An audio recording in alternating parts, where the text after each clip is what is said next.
अगर समय के चक्र को उल्टा चला देने की कला आती तो हम करोड़ों वर्ष पहले पहुंच जाते और मां पार्वती तथा भगवान भोलेनाथ को फेरे लेते हुए देखते कि त्रियोगी नारायण के इस हिमालयीन शिखर पर कैसे ब्रह्मा विष्णु भोले भंडारी का विवाह संपन्न करा रहे हैं और कैसे तमाम देवी देवता भूत प्रेत बैताल नर किन्नर पशु पक्षी बराती बनकर नृत्य कर रहे हैं। कैसे पूरी सृष्टि साक्षी बनी हुई मंत्रमुग्ध है। लेकिन समय का चक्र भला उल्टा कहां घूमता है। इसलिए उस पल को केवल अनुभूतियों की आंखों से ही देखा जा सकता है, जैसे युगों से हमारी आस्था देख रही है। ये वीडियो प्रयास है समय की उस अनुभूति को पकड़ने और उस पौराणिक आख्यान को जीने का। चलिए वर्तमान के रथ पर सवार होकर सुदूर अतीत की यात्रा करते हैं। पांव पांव चलते हुए भगवान सत्यनारायण के गांव त्रियोगी नारायण चलते हैं, जहां आज भी वो यज्ञ वेदी प्रज्वलित है, जिसके फेरे बाबा भस्म रमैया और माई पार्वती ने लिए थे।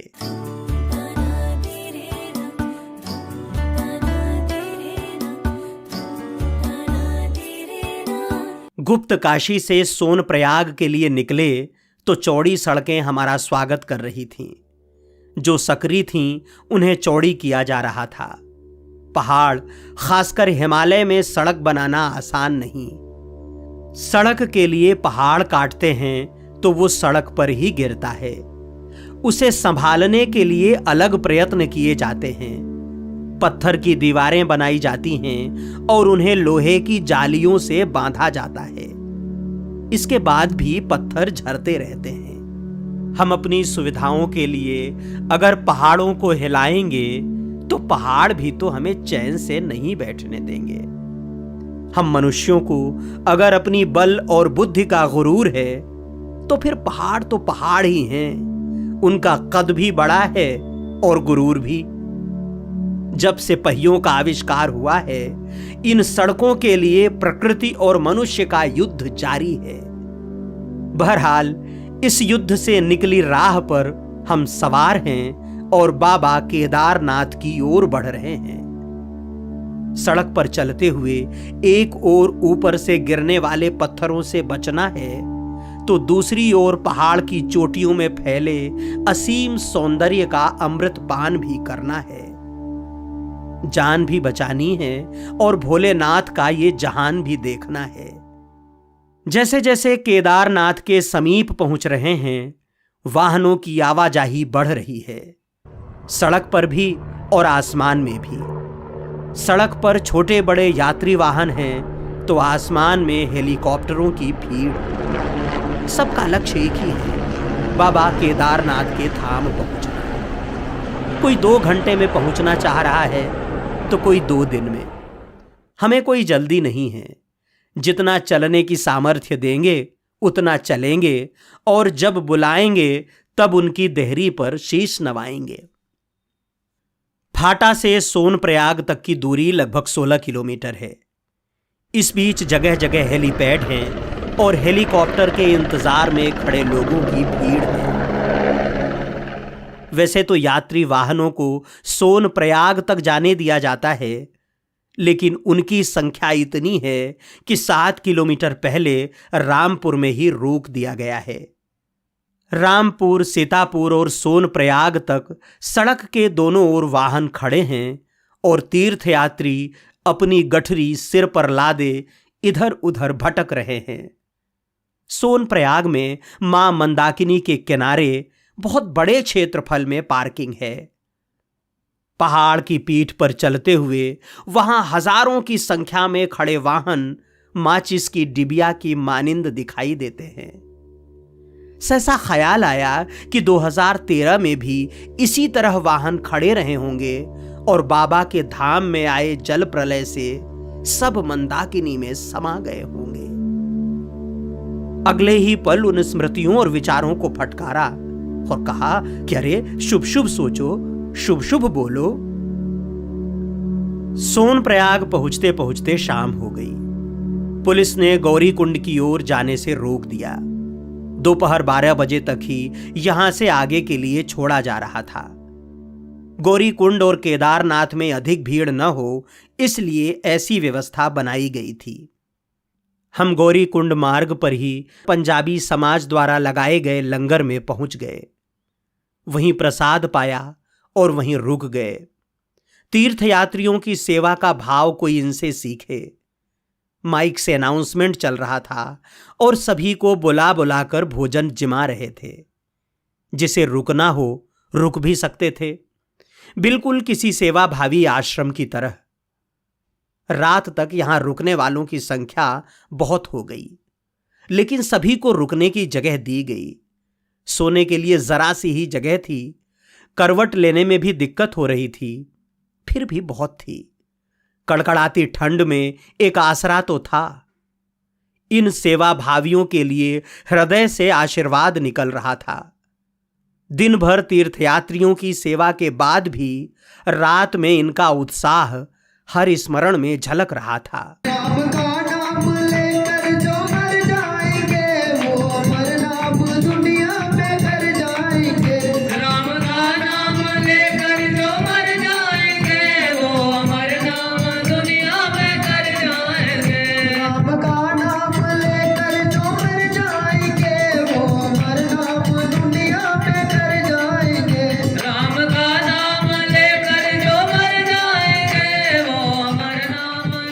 यहां काम संभालने वाले युवा साधु भले न हों, निर्वहन साधु धर्म का ही कर रहे थे। भोजन और शयन की सेवा जब इस तरह की हुई हो तो सुबह इसके लिए भी तैयार ही रहना था कि अमृत वेला में बिस्तर छोड़ना पड़ेगा। लोग घोड़े बेचकर सो रहे थे और आश्रम वालों ने 4 बजे से सबको जगाना शुरू कर दिया। हालांकि 3 बजे जब मैं शौच के लिए गया था तभी कुछ लोग बैग लेकर गौरीकुंड की तरफ चल पड़े थे। सड़क से जाने वालों की आवाज तो रात्रि 2 बजे से ही सुनाई देने लगी थी। भोलेनाथ का जयकारा बता रहा था कि सब बाबा केदार के लिए जा रहे हैं। भीड़, शोर और आश्रम वालों की गद्दा उठाने की जल्दबाजी के कारण पूरी पूजा नहीं कर सके। यात्राओं में इष्ट पूजा अधूरी भी रह जाए तो क्या है, पदयात्रा भी तो इष्ट पूजा ही है, एक अनुष्ठान। बैग तैयार करके 5:15 बजे निकल पड़े। पुल से लेकर सोनप्रयाग बस अड्डे तक केदारनाथ जाने वालों की कतार थी। पुलिस वालों ने व्यवस्था ठीक बना रखी थी। सभी को व्यवस्थित गौरीकुंड के लिए रवाना किया जा रहा था। भक्तों का मेला बाबा केदारनाथ की ओर जा रहा था, भोले के धाम, और हम भोले की ससुराल जा रहे थे, त्रियुगी नारायण। सोनप्रयाग से त्रियुगी नारायण की दूरी यही कोई 13 किलोमीटर है और जाते हुए बिल्कुल खड़ी चढ़ाई है। 1.5 किलोमीटर चढ़े, फिर पीठ पर लदे बैग बैताल से पूछा कि आपका भी चलना जरूरी है क्या?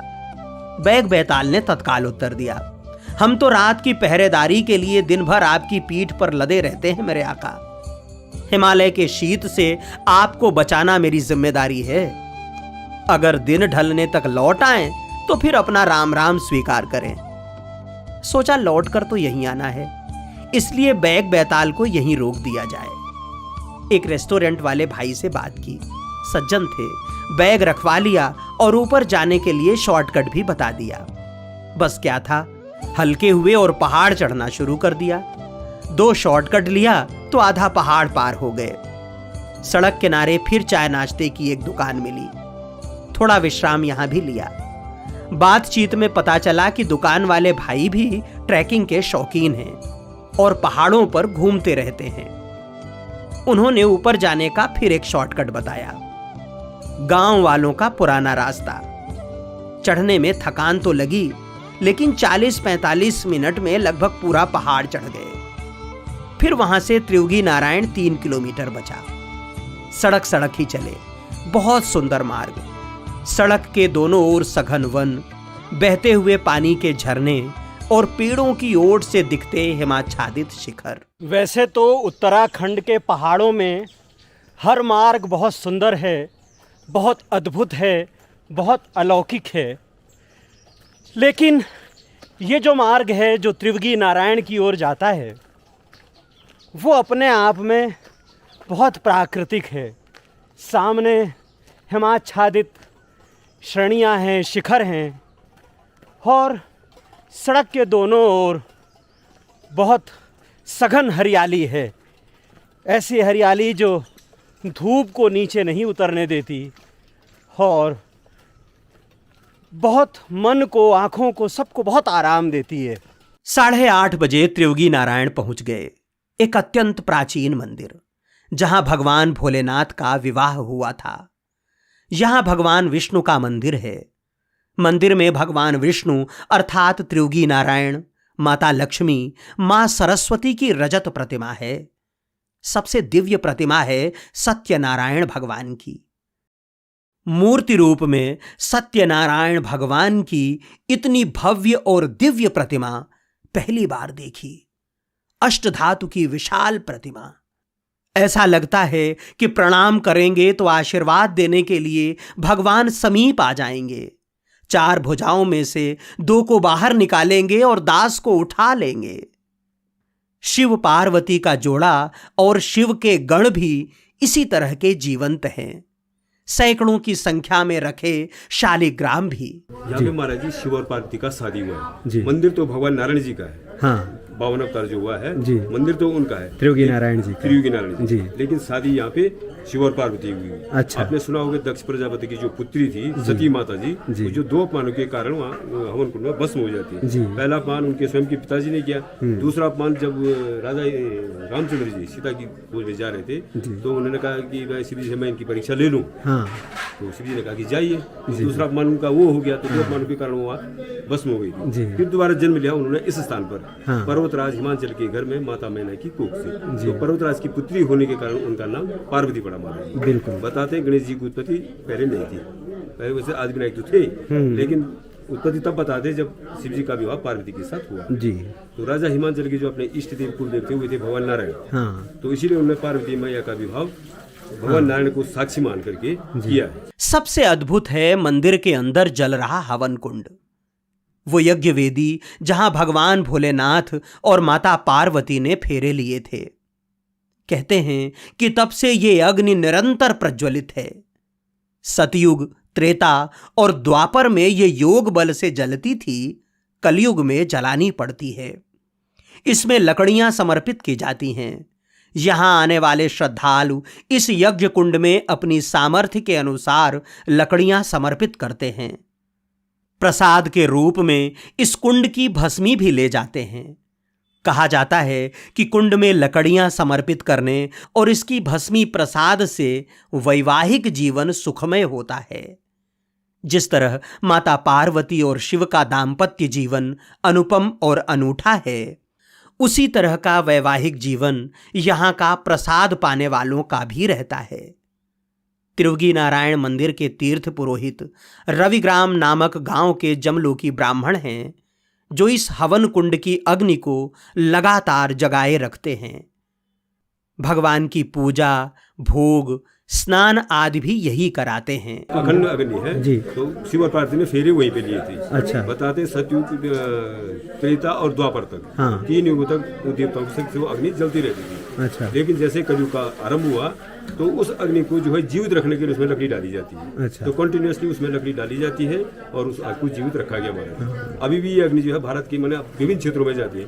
आप असम से लेकर के, साउथ से लेकर के, पूर्व से लेकर के उत्तर तक, चारों दिशा में यहाँ से लोग अग्नि के लिए आते हैं। जैसे आपके यहाँ कोई बड़ा अनुष्ठान हो रहा है, वहाँ यज्ञ हो रहा है, तो लोग यहाँ से अग्नि ले जाते हैं। अच्छा जी। उपले नहीं होते गोबर की, कोई उन पे ले जाता है, कोई जूट की रस्सी बना करके उनमें ले जाते हैं। तो यहाँ से अग्नि आपके गुजरात हो गया, आसाम हो गया और ये कर्नाटक, केरल तक, देश के विभिन्न हिस्सों में जाती है। मंदिर परिसर में ही वो ब्रह्मशिला या धर्मशिला भी है, जहां पर्वतराज हिमालय ने माता पार्वती का कन्यादान किया था।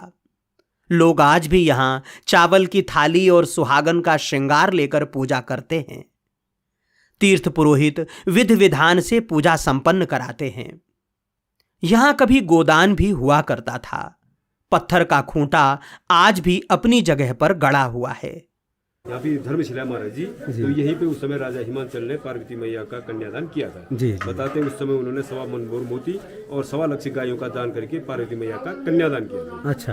तो गुरु शंकराचार्य जी ने कहा कि कलयुग में इतने मोती या हीरे जवाहर किसी पास होंगे नहीं। हाँ। तो जो ये चावल की थाली आपने देखी होगी, तो वो चावल मैंने मोती मान करके उन चावलों का यहाँ पे दान किया जाता है। अच्छा। कई लोग अभी भी आते हैं तो गाय दान भी करते हैं। ये गाय बांधने की किलाई सामने दिख रहा है, ये गाय बांधने का खूंटा है। मंदिर के गर्भगृह में सरस्वती गंगा की एक धारा है।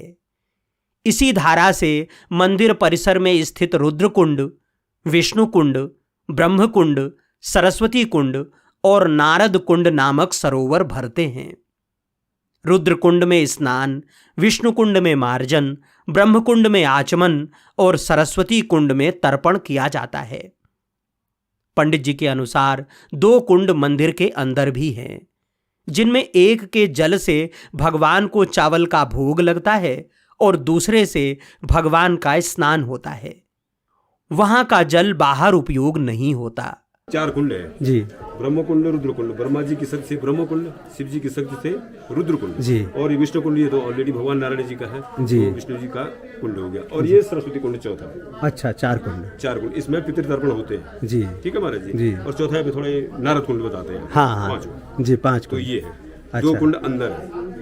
अच्छा, ये मंदिर के अंदर। मंदिर के अंदर। अच्छा। सूरज कुंड हो गया और अमृत कुंड हो गया। जी जी। सूरज कुंड का पानी जो है सिर्फ भोग के लिए आता है। अच्छा। और अमृत कुंड का पानी वैसे ही आता है, वो कहीं। अच्छा, पूजा के लिए इस्तेमाल। शीतकाल में जब उत्तराखंड 4 धाम में बर्फ जमी होती है और सभी मंदिरों के कपाट बंद होते हैं, त्रिवगी नारायण मंदिर तब भी खुला रहता है। उन दिनों जब श्रद्धालु नहीं आते, तब यहाँ के सभी तीर्थ पुरोहित बारी बारी से महीने में 3-3 दिन हवन कुंड में लकड़ी समर्पित करते हैं और अग्नि को प्रज्वलित रखते हैं। उसके लिए लकड़ी का प्रबंध शीतकाल के पहले किया जाता है। एक विशेषता इन लकड़ियों की भी है। कहते हैं कि यहाँ समर्पित की जाने वाली लकड़ियां इस वन क्षेत्र के खास हिस्से से आती हैं, जो केवल इसी कार्य हेतु आरक्षित है। वहां की लकड़ियों का अन्य इस्तेमाल कोई नहीं करता, वो केवल इसी यज्ञ कुंड के लिए इस्तेमाल होती हैं। तो यहाँ पे महाराज जी दूसरी बात, यहाँ पे पटबंध नहीं होता।